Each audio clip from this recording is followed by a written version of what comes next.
പിന്നെ നാട്ടിലിപ്പോ സെന്ററുകൾ പറഞ്ഞാൽ തിരുരങ്ങാടി സെന്റർ ഉണ്ട്.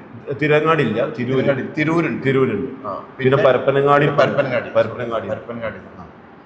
ഈ സെന്ററുകളുടെയൊക്കെ തുടക്കം മുതലേ പിന്നെ ഹാമിദ് ഖാന്റെ തുടക്കം മുതലേ അപ്പൊ അതിന്റെ ഈ തുടക്കം മുതലെന്ന് പറയുമ്പോ ഇപ്പൊ വലിയൊരു 10-50 കൊല്ലൊന്നും അല്ലല്ലോ, ആകെ ഒരു 10 വർഷത്തെ. പക്ഷെ അതിന്റെ ഇടയിലുള്ള മാറ്റത്തെ എങ്ങനെയാണ് നമ്മൾ പലരോടും ചോദിച്ചൊരു കാര്യമാണ്.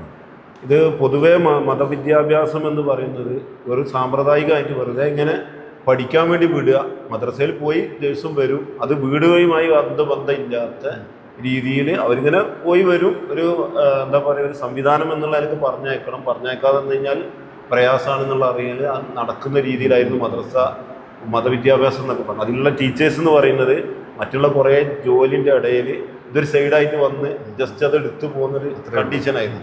അങ്ങനെ ഒരു പോണ രീതിയിൽ നിന്ന് മാറി കൃത്യമായി ദീനി പഠനം വേണമെന്നും കൃത്യമായി ദീന് ഉൾക്കൊണ്ടുകൊണ്ട് അത് കുട്ടികളുടെ മാറ്റം തന്നെ. ഇപ്പം നമ്മളെ സംബന്ധിച്ചിടത്തോളം ഒരു മോനോടും ആ സമയമാകുമ്പോൾ നമസ്കരിക്കണം എന്ന് പറയേണ്ടി വരുന്നില്ല. ആ രീതിയിൽ തന്നെ അവർ തന്നെ സ്വയം അത് ചെയ്യുന്നുണ്ട്. അതുപോലെ ഇപ്പോൾ സ്കൂളിലൊക്കെ വേണ്ടാത്ത പ്രോഗ്രാമുകൾ, വല്ല മ്യൂസിക്കിൻ്റെ പ്രോഗ്രാം മറ്റുള്ള പ്രോഗ്രാമുകളൊക്കെ വരുന്ന സമയത്ത് അവർ കുട്ടികൾ തന്നെ യാതൊരു നിലക്കും നമ്മോട് ചോദിക്കണില്ല, അവരെന്നെ പോകുന്നില്ല. നമ്മൾ അതിനെന്തെങ്കിലും പ്രഷർ ചെയ്യേണ്ട ആവശ്യം വരുന്നില്ല. അതുപോലെ ഇപ്പോൾ ടൂറ് കാര്യങ്ങളൊക്കെ എന്ത് വരുമ്പോഴും നമ്മളെ സംബന്ധിച്ചിടത്തോളം പ്രയാസമില്ല. കാരണം കാര്യങ്ങൾ അവർ ശരിക്കും മനസ്സിലാക്കി അവരെന്നെ എന്ത് ചെയ്യും, അതിനൊക്കെ മാറി നിൽക്കുന്ന ഒരു അവസ്ഥ ഉണ്ട്. നമ്മളെ സംബന്ധിച്ചിടത്തോളം വളരെ റാഹത്തായ ഒരവസ്ഥയാണ്. പിന്നെ എൻ്റെ വൈഫും കൂടി ടീച്ചറാണ്, സ്കൂൾ ഓഫ് ഖുർആൻ ടീച്ചറാണ്. മക്കളെ പഠിപ്പിക്കാന് അവർക്ക് അതിനു വേണ്ടി പ്രത്യേകിച്ച്, അതായത് നമ്മളിങ്ങനെ പാരന്റ്സ് പൊതുവെ എങ്ങനെയാണല്ലോ ഓരോന്നിങ്ങനെ നിർബന്ധിപ്പിച്ച് പറഞ്ഞ് ഇടങ്ങാറാണ്ട അവസ്ഥ വരുന്നില്ല.